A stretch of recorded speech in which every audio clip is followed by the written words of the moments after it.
नमस्कार, मैं वरुण कुमार। आप देख रहे हैं यूपी की बात। इस शो में रोजाना हम आपको यूपी की तमाम बड़ी खबरें बताते हैं और लखनऊ से मेरे सहयोगी उत्कर्ष आपको उन खबरों के पीछे की खबर बताते हैं।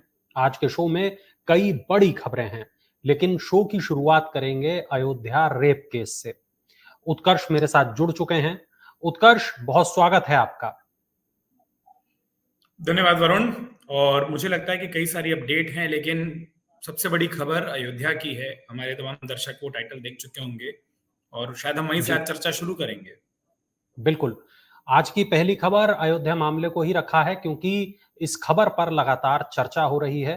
सोशल मीडिया पर काफी कुछ कहा और लिखा जा रहा है। उत्कर्ष, मेरा बहुत सीधा सवाल कि इस मामले में आज क्या कुछ अपडेट है? देखिए, अभी जो दो बड़े अपडेट हैं वरुण इस मामले में, एक तो जैसा हमने कल अपने दर्शकों को ये रिपोर्ट दी थी कि जो दोनों ही आरोपी हैं उनके मोबाइल की अब जांच होनी है। और मोबाइल की जांच सीडीआर की जांच होनी है, यानी कॉल डेटा रिकॉर्ड की जांच होनी है। इसके अलावा मोबाइल के जो फॉरेंसिक जांच है, जिससे ये पता चल सके कि क्या किसी तरीके की छेड़छाड़ की गई थी या नहीं की गई थी, उसको शुरू कर दिया गया है। यानी पुलिस के पास अब दोनों जो मोबाइल फोन है और उनके उपकरणों की जो जांच होती है, उसमें जो वैज्ञानिक आधार होता है कि आप जो उनकी मेमोरी स्लॉट्स हैं या फिर जो ड्राइव है, किस तरीके के वो मोबाइल हैं, अगर आपको टेलीकॉम कंपनियों से मिलकर वो तमाम जानकारियां चाहिए कि किस किस को फोन किया। और उससे बड़ी बात, एक जो वक्त लगता है, जिस रिपोर्ट को मुझे लगता है कि अगले शायद कुछ दिनों बाद हम एक ब्रेक कर पाएंगे अपने दर्शकों के लिए, वो ये होती है वरुण कि कई बार डेटा से जब छेड़छाड़ होती है, और आपने भी खूब रिपोर्टिंग की और खासतौर पर क्राइम रिपोर्टिंग की है, आपको पता है कि जब वो डेटा रिकवर होता है उसमें समय लगता है। तो पुलिस अभी कई सारे फोल्डर होते हैं जो डिलीट हो जाते हैं, तो वो डेटा रिकवरी और जो डेटा स्ट्रक्चर है उस मोबाइल का, उसकी जांच कर रही है। दूसरी जो जांच है, जिसको लेकर डीएनए सैंपलिंग की जो हमने बात की थी, लैब में हुए हैं, अलग अलग तरीके के टिश्यूज उसमें इन्वॉल्व होते हैं, अलग अलग तरीके के को डीएनए को सैंपल को मैच किया जाता है, भ्रूण से मैच किया जाता है। उस मामले में एक अपडेट ये है कि जैसा मैंने पहले भी कहा था, जिस बात को सूत्रों के जरिए हमने कहा था कि अगर डीएनए मैच हो ना मैच हो, इससे ये फर्क नहीं पड़ता कि आरोपियों के खिलाफ जो आधार हैं वो कमजोर हो जाएंगे। पुलिस की केस डायरी मजबूत बनी रहे, इसलिए पुलिस कई सारे तरीके के एविडेंस, यानी कई सारे तरीके के सबूत जुटा रही है। देखिए, एक वो एफआईआर है जो पीड़ित परिवार ने लिखाई, लड़की का बयान है। इसके बाद वो वीडियो अगर उस मोबाइल डेटा में मिल जाते हैं या फिर उससे छेड़छाड़ी का पता चल जाता है, एक दूसरे से संपर्क, जो तमाम लड़की को बुलाने और उसके बाद के जो संपर्क है वो। इसके बाद अगर किसी भी तरीके का डेटा मैच होता है या उसमें ये जानकारी सामने आती है, मैसेज जैसे कम्युनिकेशन स्टैब्लिश होते हैं, तो वो। और इसके बाद डीएनए टेस्टिंग, जो कि सबसे बड़ा वैज्ञानिक आधार हो जाएगा इस पूरे मामले को पुष्ट करने के लिए। लेकिन चूंकि ये एक संभावना बनी हुई है, जो कि हेल्थ एक्सपर्ट बताते हैं कि हो सकता है कि वो जो भ्रूण ठहरा, वो जो गर्भवती हुई हो नाबालिग, वो किसी एक के डीएनए को मैच करे और एक से ना करे।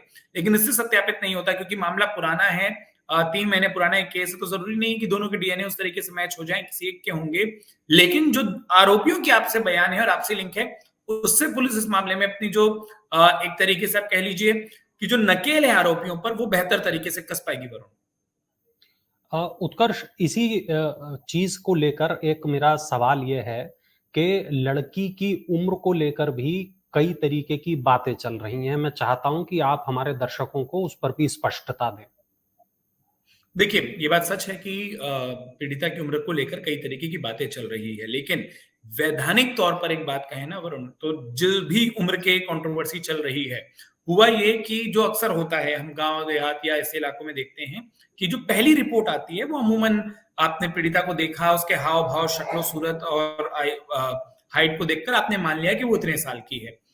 उसके बाद जब आपकी एक तरीके से मेडिकल जांच होती है और किसी भी व्यक्ति की उम्र का सही पता लगाने के लिए बोन टेस्टिंग होती है, हड्डियों की टेस्टिंग होती है, और ऐसे मामलों में संवेदनशीलता का ध्यान रखते हुए, क्योंकि देखिए, अगर पीड़िता नाबालिग है तो केस अलग लगेगा, वो पॉक्सो के मामले हो जाएंगे। नाबालिग से दुष्कर्म के मामलों के जो कानून है वो बहुत अलग है, दुष्कर्म के जो कानून है कड़े दोनों हैं और बेहद कड़े हैं, लेकिन नाबालिग से दुष्कर्म के मामले में वो कानून और सख्त और कड़ा हो जाता है।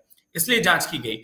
उम्र को लेकर जो भी बहस चल रही है या जो भी अलग अलग तथ्य आए, पहले ये कहा गया, जो शुरुआती कागजी कार्रवाई हुई उसमें कहा गया कि 12 साल के करीब पीड़िता की उम्र है, और उसके बाद जो तथ्य निकलकर सामने आए मेडिकल जांच में, वो 14 साल की पीड़िता की उम्र का है। लेकिन वरुण, दोनों ही मामलों में एक बात बहुत ईमानदारी से मैं पुष्ट कर दूं कि आप उम्र को लेकर कोई भी बहस करिए और ये शायद कोर्ट में भी एक आधार हो सकता है जो कि आरोपी पक्षों की ओर से उनके वकील उस दलील के तौर पर रखें। लेकिन मैंने कुछ पुलिस के वरिष्ठ अधिकारियों से या भूतपूर्व अधिकारियों से बात की, उनका कहना है कि जब तक पीड़िता की उम्र 18 से कम है उस बहस का कोई बहुत फर्क नहीं पड़ेगा। हो सकता है कि आप एक दो बार सुनवाई में उसको एक दलील के तौर पर रखें कि आपने शुरू में क्यों गलत बताया या क्या छुपाने की कोशिश की है, ये की। लेकिन अगर 18 साल से वो छोटी है यानी वो नाबालिग है, फिर आप उसके बाद उसको 12-14 किसी भी बहस में उलझाना चाहें, ये बात सच है कि पीड़िता अगर नाबालिग है तो जो पॉक्सो के कानून होते हैं और उसके बाद जो ज्यादा सख्त कानून होते हैं दुष्कर्म के मामलों में वही लागू होंगे। वो 12 से 14 होने पर उसमें कोई अंतर या फर्क नहीं आ जाएगा। उत्कर्ष, ये इस मामले में जो पुलिस का रवैया है, उस पर भी कई तरीके की खबरें आई। बताया गया कि पुलिस ने जो चौकी बनाई थी, वो उस जगह बनाई थी जो आरोपी की जगह थी। ऐसी इससे जुड़ी कई खबरें आ रही हैं। क्या इस पे आप कोई रोशनी डाल पाएंगे? बिल्कुल, जो आपने कहा शब्दशः वरुण वो सही है। पर ये मामला थोड़ा पुराना है, करीब 10-12 साल पुराना मामला है। जो जानकारी है वो ये है कि जो पुलिस चौकी बनी है उस इलाके की, वो एक ऐसी भूमि पर बनी है जो कि रेवेन्यू रिकॉर्ड्स के हिसाब से अवैध तरीके से बनाई गई बिल्डिंग और उसके बाद उस बिल्डिंग के पास जो परिसर कब्जाया गया वो वहां पर बनी है। अब इसमें 2 तरीके की और बहुत सीधे तौर पर कहूं 3 तरीके की ऐसी थ्योरियां हैं जो सामने आ रही हैं। पहली थ्योरी तो वरुण ये आ रही है कि पुलिस ने चौकी बनाने से पहले जो रेवेन्यू रिकॉर्ड्स की जांच होती है वो नहीं कही। तो ये है लापरवाही का मामला कि आपने देखा ही नहीं जमीन किसकी है और आप उसको सार्वजनिक जमीन जिसके जैसा आरोपियों की ओर से भी कहा गया, क्योंकि उसमें संलिप्तता आरोपियों की भी आ रही है जमीन की खरीद फरोख्त के मामले में। और हमने देखा कि मोदी की संपत्ति की जांच हुई है और कई सारी संपत्तियों की और जांच हो रही है लगातार। तो एक तो बात यह कि लापरवाही हुई, जो सार्वजनिक प्रचलन में कह दिया गया कि सार्वजनिक संपत्ति है और पुलिस ने उसको सार्वजनिक संपत्ति माना और आरोपियों ने ही वो जमीन दे दी। लेकिन उसके पीछे कहा जाता है कि वो उसके बिना पर एक एडवांटेज ले रहे थे कि देखिए पुलिस को भी जमीन हमने दी है, वो इस तरीके से प्रचारित करते थे। तो लापरवाही का मामला होता है। दूसरा जो सवाल आपने उठाया और ये सवाल उठ रहे हैं कि क्या सच में आरोपियों ने पुलिस को जमीन दी और पुलिस के पचड़े पर या पुलिस आरोपियों के पचड़े पर थी या आरोपियों का सहयोग मिलता था और वो क्या सिर्फ जमीन तक सीमित था या फिर वो और भी तरीके से जो साधन है, संसाधन है, जो मदद है वो पुलिस को आरोपियों की ओर से मिलती रही थी। इस मामले की जांच होनी बाकी है। और तीसरा, जैसा मैंने कहा कि रेवेन्यू रिकॉर्ड्स में कई बार बदलाव होता है, आप भी जानते हैं और हम भी जानते हैं। जैसे इस मामले में जब अधिकारियों से बोला गया तो जैसे नगर निगम के अधिकारियों ने या उस इलाके के जो रेवेन्यू रिकॉर्ड्स के अधिकारी हैं उन्होंने कहा कि ग्राम पंचायत के पास वो जमीन 12 साल पहले थी, पंचायत से उसका निस्तारण नहीं किया गया। अब वो रेवेन्यू रिकॉर्ड्स में आप पूछेंगे तो अब हमको जानकारी तो मिल रही है कि उसका कोई रिकॉर्ड नहीं है, वो सार्वजनिक संपत्ति नहीं है। तो जो तीसरी बात है वो विभागों के आपसे कम्युनिकेशन ना होने की बात है कि हो सकता है परमिशन मांगी, जवाब नहीं आया, चौकी बनानी थी, लेट कितना करते और कब तक वो टालमटोल पर या कितने रिमाइंडर लिखे जाते तो वो बनी। तो तीनों में से जो भी बात है, गड़बड़ हुई, लापरवाही हुई या मिलीभगत हुई, ये थोड़ी सी और जांच के बाद पता चलेगा। लेकिन उस दिन भी जब ये मामला पहली बार सामने आया था वरुण, हमने इस चर्चा में मैंने आपसे कहा था, मैं वापस इस बात को दोहरा रहा हूं कि उत्तर प्रदेश प्रशासन से और अयोध्या प्रशासन से जुड़े हमारे सूत्रों ने कहा है कि ये कहानी जिसमें पुलिस की गड़बड़ी या लापरवाही या मिलीभगत के जो आरोपों की बात हो रही है, ये कहानी उस केस से अलग ही तौर पर देखी जाएगी, दोनों को मिक्स नहीं किया जाएगा। ऐसा ना हो कि आप पुलिस की इस चौकी वाले सिस्टम पर आप ज्यादा ऊर्जा लगाने लगे और जो पीड़िता के पक्ष में जो पुलिस डायरी को मजबूत करना है, जो केस डायरी बनानी है, उसमें ऊर्जा कम लगे। केस डायरी से समझौता नहीं होगा।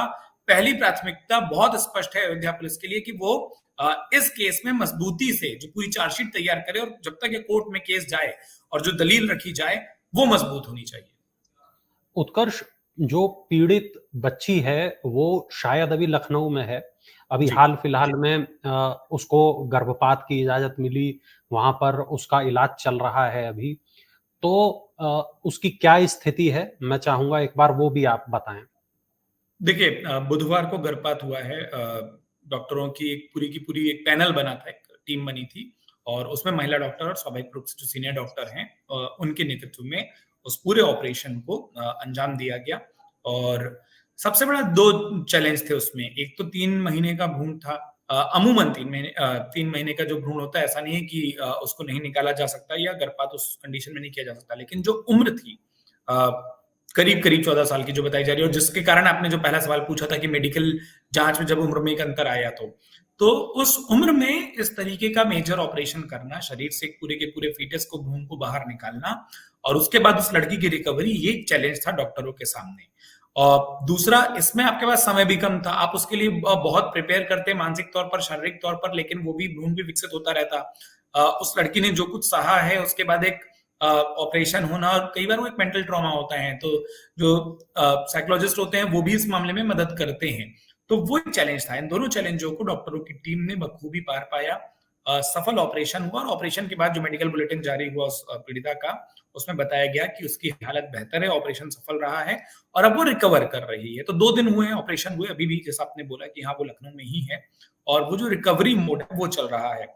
और ध्यान देने योग्य बात ये है कि पीड़िता के परिवार ने ही आग्रह किया था मुख्यमंत्री से, जब उनकी मुलाकात हुई थी, कि पीड़िता को बेहतर इलाज की जरूरत है, उसको बेहतर चिकित्सकीय सपोर्ट सहायता मिल पाए। और उसके बाद मुख्यमंत्री योगी आदित्यनाथ के निर्देश पर यह फैसला हुआ कि उसको लखनऊ लाया जाएगा और यहाँ पर जो उसका ऑपरेशन होना है वो होगा, और अभी भी डॉक्टरों की निगरानी में वो स्वास्थ्य लाभ ले रही है। उत्कर्ष, इसी से जुड़ा एक और मेरा सवाल, योगी का एक्शन, बातें बहुत होती हैं कि तमाम सोशल मीडिया पर चलता है कि देखिए गाड़ी पलट गई, देखिए बुलडोजर चल गया, ऐसी तमाम चीजें होती हैं। सोशल मीडिया पर बहुत कुछ लिखा जा रहा है, बहुत कुछ चर्चाएं चल रही हैं।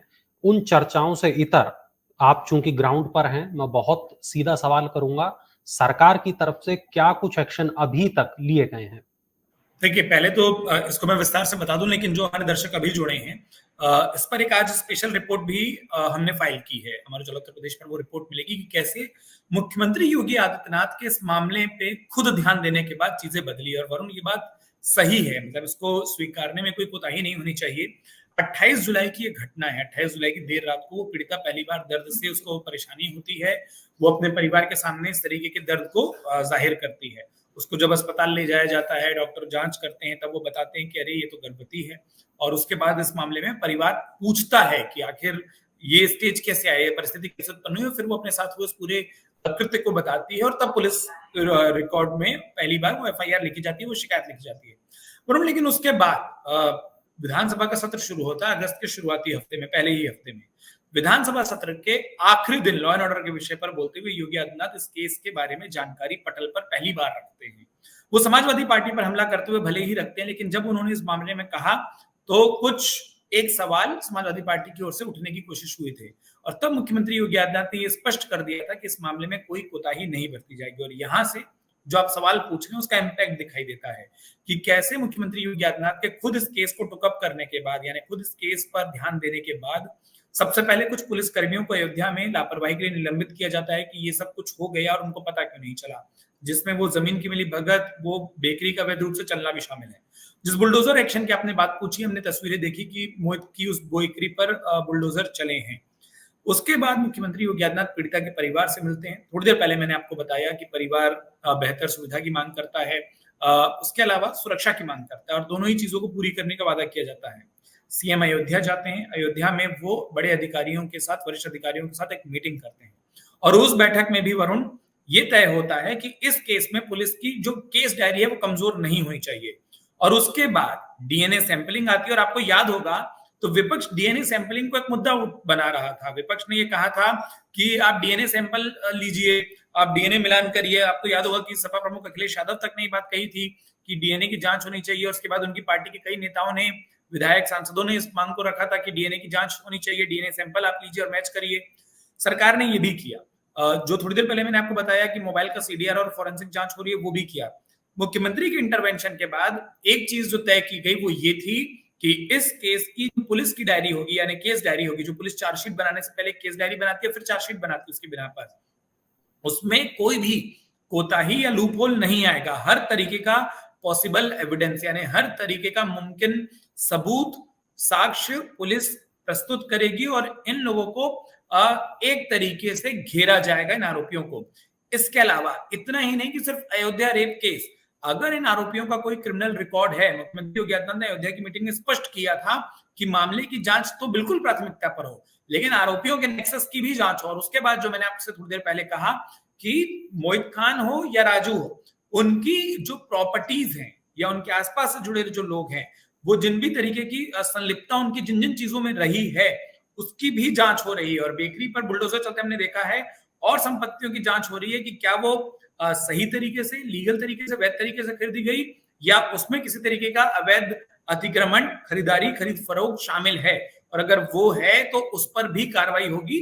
जिस तरीके से इस एक्शन में अब हम देख रहे हैं कि अलग अलग तरीके के एविडेंस कलेक्शन हो रहे हैं वरुण, उस पूरी चार्जशीट को फाइल करने से पहले ये स्पष्ट दिख रहा है कि इस मामले में मुख्यमंत्री योगी आदित्यनाथ के, और आप देखिए ना, उस बयान रखने को पहले आपको अयोध्या का एक केस सुनाई देता था कि अयोध्या में नाबालिग के साथ एक मामला हुआ है, और उस पटल पर उस बयान को रखने के बाद आप देखिए बुलडोजर चलता है, डीएनए सैंपलिंग हो जाती है, और ये सब पहले हो सकता था आरोपियों की गिरफ्तारी के साथ, लेकिन ये डीएनए सैंपल बाद में ही क्यों लिए गए?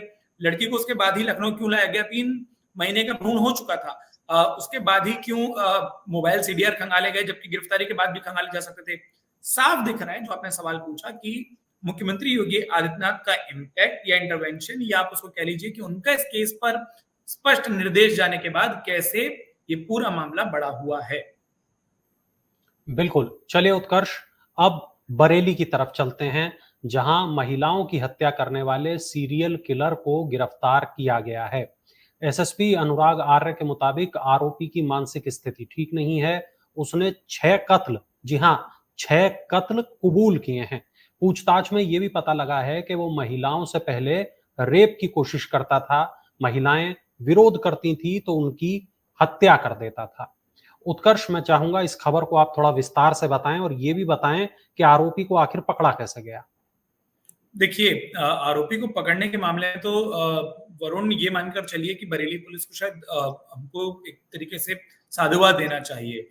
कई सैकड़ों सीसीटीवी फुटेज खंगाले गए, 3-3 अलग स्केच बने थे, और स्केच बनाने वाले, होता है हर व्यक्ति जो स्मृति रखता है वो पूरी सही नहीं होती।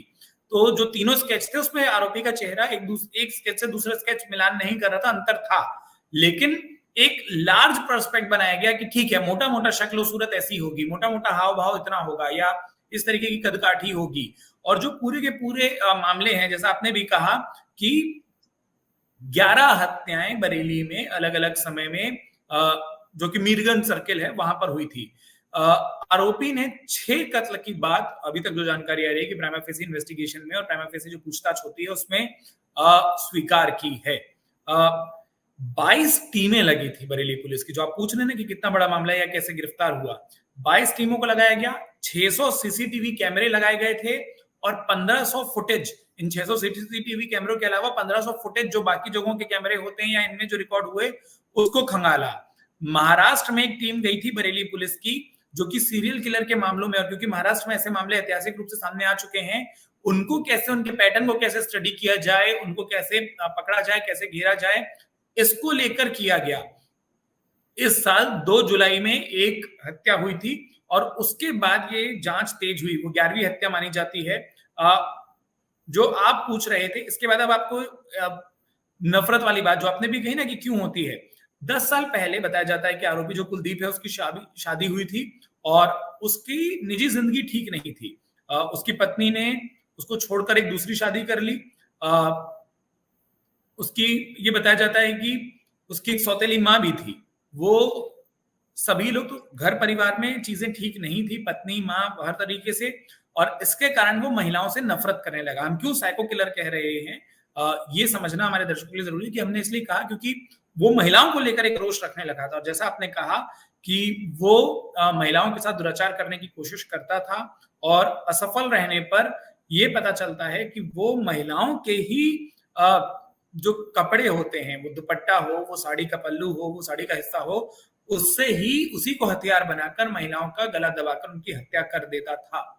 वरुण, उत्कर्ष, इसमें कुछ बहुत इंपॉर्टेंट चीजें और भी सामने आई हैं। अभी जो रिपोर्ट मैंने देखी उसमें पता चला कि जब वो मार देता था महिलाओं को, उसके बाद जिस कपड़े से मारता था उसमें बाईं तरफ गांठ लगाता था। उसको ऐसा लगता था कि ऐसा ना हो कहीं ये दोबारा से जिंदा हो जाए, एक बात। दूसरी बात, जिसको भी वो मारता था उसकी कोई ना कोई निशानी अपने साथ ले जाता था, चाहे उसका आधार कार्ड हो, चाहे उसके पैसे हो, चाहे उसकी चूड़ी हो, या कोई और जेवर हो, ये भी वो अपने साथ ले जाता था। तो एक कुल मिलाकर पुलिस के लिए बहुत बड़ी सफलता है इस तरीके के एक जो सीरियल किलर है उसको पकड़ना। बहुत जरूरी जानकारी आपने दी। अब एक बड़ी खबर एक और है जिसकी तरफ हम रुख कर रहे हैं। सीएम योगी के एक बयान पर हम नजर डाल रहे हैं। मुख्यमंत्री योगी आदित्यनाथ ने यह कहा कि कोई संगठन यदि लोकतांत्रिक ढंग से अपनी बात कहना चाहता है तो उसे सुना जाए, उनकी आशा, अपेक्षा और आकांक्षा का यथोचित निराकरण किया जाए, लेकिन अराजकता फैलाने वालों की को कभी छूट नहीं दी जा सकती है। लोकतांत्रिक संगठनों की आड़ में कुछ राष्ट्र विरोधी संगठन माहौल खराब करने का प्रयास कर सकते हैं। उत्कर्ष, सीएम ने ये जो बात कही है, कहां कही है, किस संदर्भ में कही है? देखिए वरुण, कल जब हम इस शो पर बातचीत कर रहे थे उस दौरान एक बहुत बड़ी मीटिंग, और मैं वापस कह रहा हूँ ये बहुत महत्वपूर्ण मीटिंग थी। हम शायद उस तरीके से और समय अभाव से लेकर कई बड़ी और खबरों के कारण उस पर बात नहीं कर पाए। कल मुख्यमंत्री योगी आदित्यनाथ ने पूरे राज्य की कानून व्यवस्था को लेकर एक मीटिंग की थी, और ये मानकर चलिए कि कल शाम को 7 बजे इस प्रदेश का हर बड़ा अधिकारी मुख्यमंत्री आवास पर मौजूद था, और जिले के तमाम बड़े अधिकारियों को मुख्यमंत्री योगी आदित्यनाथ से वीडियो कॉन्फ्रेंसिंग के जरिए जुड़ने के निर्देश दिए गए थे। तो हर एक जिलाधिकारी, हर एक कप्तान, आईजी, डीआईजी, कमिश्नर, वो तमाम लोग इस मीटिंग में जुड़े हुए थे। मुख्यमंत्री योगी आदित्यनाथ की जो ये बैठक हुई थी उनके सरकारी आवास पर, इस बैठक में कई सारी बड़ी बातें हुई। एक तो बात जो स्वाभाविक तौर पर वरुण आप बता रहे हैं, जहां पर मुख्यमंत्री योगी आदित्यनाथ ने कहा कि कई सारे प्रदर्शन होते हैं, वहां पर लोगों की मांग को सुनिए, आप उसको लोगों को ये हक है, अधिकार है कि वो अपनी मांगों को लेकर प्रदर्शन करें, लेकिन इन प्रदर्शनों की आड़ में, और ये निर्देश दरअसल ये मीटिंग क्यों हुई, मैं थोड़ा सा इसका बैकग्राउंड बताना चाहूंगा अगर हमारे पास समय हो वरुण तो। क्योंकि 15 अगस्त का वक्त आ रहा है, स्वतंत्रता दिवस के साथ साथ उत्तर प्रदेश में और देश भर में कई सारे पर्व, रक्षाबंधन है, उसके बाद जन्माष्टमी है, और उसके बाद त्योहारों का एक सिलसिला शुरू होना है। सावन चल ही रहा है, उसका आखिरी सोमवार, आखिरी 2 बचे सोमवार भी आने हैं।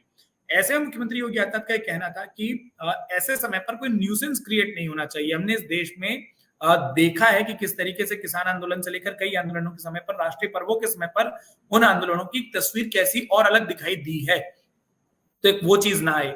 पिछले दिनों हम देख रहे थे कि शिक्षक से लेकर कई ऐसे वर्ग हैं जिन्होंने अलग अलग मांगों को लेकर प्रदर्शन किया, और मुख्यमंत्री का एक इशारा वहां भी था कि आप सुनिए, आप ये नहीं कर सकते कि आप ना सुने। और आप देखिए कि जब शिक्षक टीचर अटेंडेंस को लेकर स्कूल नहीं जा रहे थे और उसके बाद मुख्यमंत्री योगी आदित्यनाथ के निर्देश आए, तब सुनवाई हुई, और वो जो पूरा विरोध था, वो जो पूरी काली पट्टियां थी, वो हमको दिखनी बंद हुई।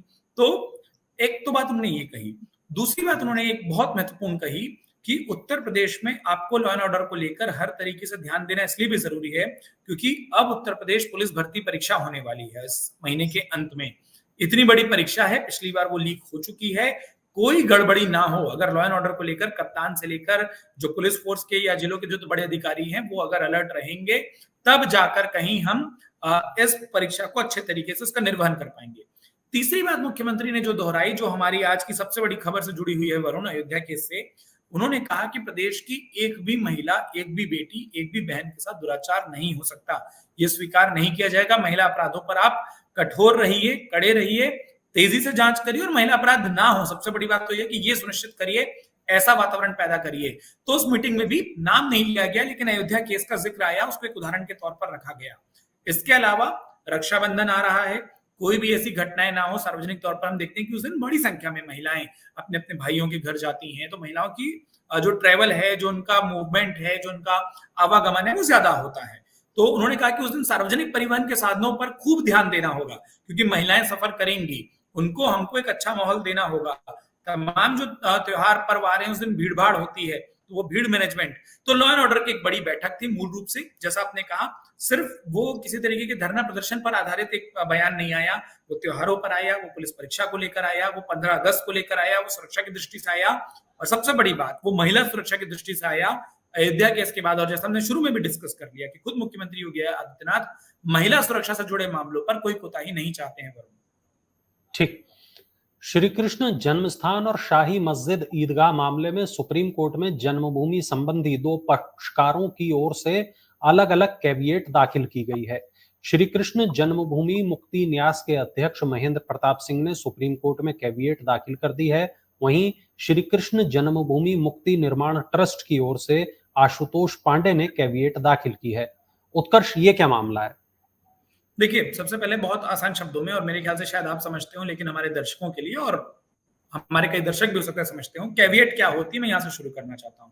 कैविएट का कुल मिलाकर अर्थ इतना है कि अगर कोई भी मामला, मान लीजिए उत्कर्ष चतुर्वेदी ने कैविएट सुप्रीम कोर्ट में दाखिल कर दी, इसी का उदाहरण लेते हैं, और मैंने बोला कि अमर उजाला पर, जो हम उत्तर प्रदेश पर रोज शाम को लाइव देखते हैं, इस पर, इसको लेकर मेरी एक कैविएट है, यानी इस केस से जुड़ा जो शाही मस्जिद मामला है, अगर उसी को ले लें, श्री कृष्ण जन्मभूमि मामले को लेकर इसमें कैविएट दाखिल हुई है, इसका मतलब है कि अब इस केस से जुड़ा कोई भी केस सुप्रीम कोर्ट में फाइल होता है तो इन दोनों पक्षों को, जो दो नाम आपने लिए, महेंद्र प्रताप सिंह का और जो दूसरा, इन दोनों पक्षों को जरूर सुना जाए।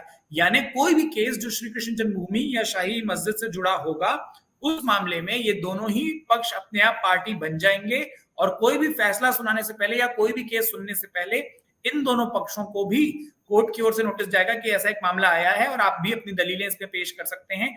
इस आधार को लेकर इन दोनों ने कैविएट दाखिल की है। इनका यह कहना है कि इससे पहले भी श्री कृष्ण जन्मभूमि को लेकर जो अलग अलग मामले हैं उसमें ये वादी रहे हैं, पक्षकार रहे हैं, उस संघर्ष को इन्होंने भी लड़ा है, और कई अलग अलग केसेस में इन्होंने मामले कोर्ट में लड़े हैं, दाखिल किए हैं। ऐसे में ये ना हो कि उनके पास आधार है क्योंकि तमाम कोर्ट प्रक्रियाओं में शामिल रहे हैं, तो ऐसे में ये ना हो कि क्योंकि इलाहाबाद हाईकोर्ट के फैसले को हमने कुछ दिन पहले डिस्कस भी किया था, जैसा मैंने कहा था कि उसमें अब सुनवाई शुरू होने वाली है, सुनवाई के योग्य उस मामले को माना है, तो ये ना हो कि कल को सुप्रीम कोर्ट में मुस्लिम पक्ष जो है, या शाही मस्जिद या शाही ईदगाह का जो पक्ष है, वो सीधा सुप्रीम कोर्ट चला जाए और किसी तरीके का ऑर्डर ले आए। तो अगर वो स्टे ऑर्डर भी होता है, वो किसी भी तरीके की पिटीशन होती है, वो अगर किसी भी तरीके की अपील होती है, ये दोनों पार्टियों ने अपील की है कि इनको सुप्रीम कोर्ट जब भी इस मामले को सुने, इनको भी सुना जाए। जी, चलिए उत्कर्ष, अगली खबर का रुख करते हैं। नैमिषारण्य में विश्व हिंदू परिषद के तत्वाधान में शुक्रवार को संतों की एक बैठक हुई। इसमें स्वामी विद्यानंद सरस्वती ने कहा कि सभी हिंदुओं को हथियार रखने चाहिए, सलमान खुर्शीद जैसे देशद्रोहियों का बहिष्कार हो, भारत का हिंदू डरा सहमा नहीं है बल्कि खुद की सुरक्षा करने में सक्षम है। उत्कर्ष, इस बैठक में और क्या कुछ हुआ और क्या कुछ कहा गया? देखिए, इस बैठक को सिर्फ इस बैठक तक सीमित ना रखें। हम उत्तर प्रदेश की बात कर रहे हैं, तो मैं आपको एक दो अपडेट और दे दूं। आज अयोध्या में भी हिंदू साधु संतों का एक मार्च निकला है, इसी तरीके पे, इसी तर्ज पे, जैसे यहाँ बैठक हुई वहां पर मार्च निकला। मूल रूप से वरुण, एक बात है जो उत्तर प्रदेश में इस वक्त और खास तौर पर हिंदू समाज में साधु संतों के बीच में जोर पकड़ रही है, वो बांग्लादेश में जो तस्वीरें बांग्लादेश से आ रही हैं, खास तौर पर हम जिस तरीके से देख रहे हैं कि वहां हिंदुओं को निशाने पर लिया जा रहा है, या हिंदू मंदिरों को, और खास तौर पर जैसे हमने इस्कॉन की एक तस्वीर देखी, या कई तरीके के जो मंदिर हैं, मठवे हैं, उनकी जो हम तस्वीर देख रहे हैं, वहां पर जो हिंसा की खबरें सामने आ रही हैं, उसको लेकर संगठनों ने चिंता जताई है। आज राष्ट्रीय स्वयंसेवक संघ की ओर से भी एक बयान जारी हुआ, उसके भी जो अलग अलग संगठन हैं जो जुड़े रहते हैं, और इस तरीके के तमाम जो संत समाज से वो सीधी बातचीत या उनका संवाद स्थापित होता है, वहां पर भी एक तरीके से संगोष्ठी हुई, मीटिंग हुई, चिंता जताई गई। एक विरोध है या एक स्वर है जो दिखाई दे रहा है वरुण, उत्तर प्रदेश में अलग अलग शहरों में संत समाज का, वो बांग्लादेश में होती घटनाओं को लेकर प्रतिक्रिया आना भी अब शुरू हो गई है। तीन बातें मूल रूप से, एक कि जो कुछ बांग्लादेश में हो रहा है उस पर तत्काल रोक लगे, ऐसी अपील जा रही है, इस तरीके की मांग की जा रही है।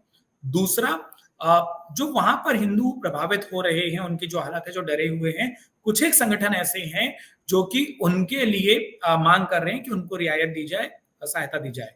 तीसरा, इस बीच में, और जैसे आपने नाम भी लिया सलमान खुर्शीद या कई राजनेताओं के बहुत लूज कमेंट आए हैं वरुण, एक ऐसा मामला जहां पर लोगों के मानवाधिकार खत्म हो रहे हैं, लोगों की जान का खतरा हो, वहां पर किसी भी तरीके के लूज कमेंट को, मतलब मैं भी पत्रकार के तौर पर इनकरेज नहीं करूंगा, उसकी प्रशंसा नहीं करूंगा।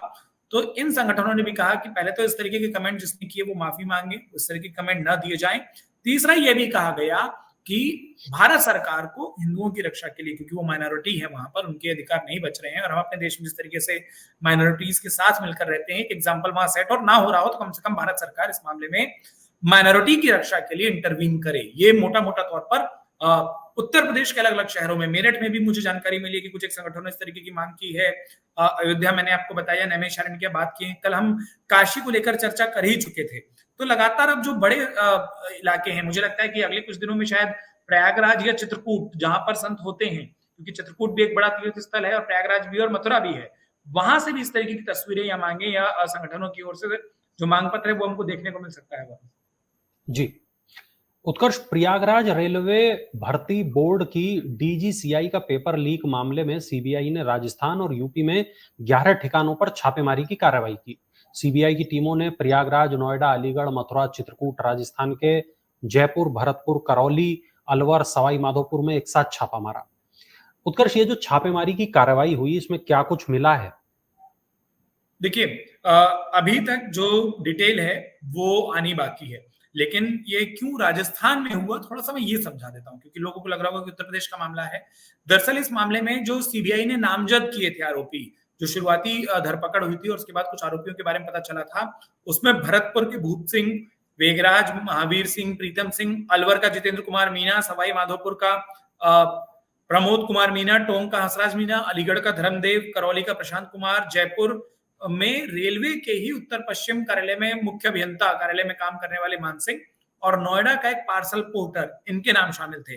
तो मामला भले ही प्रयागराज में हुआ हो, लेकिन जो पूरा का पूरा रैकेट था, उसके नेक्सस, उसकी जड़ें राजस्थान से जुड़ी हुई थी और वाया नोएडा ये माना जा रहा है कि ये जो पेपर लीक हुआ था, 50 से 60 अभ्यर्थियों को ये पेपर लीक कर दिया गया था। इस पेपर को लीक करके 50 से 60 लोगों से शायद पैसे लिए गए और उनको ये पेपर पूरा पढ़ा दिया गया था।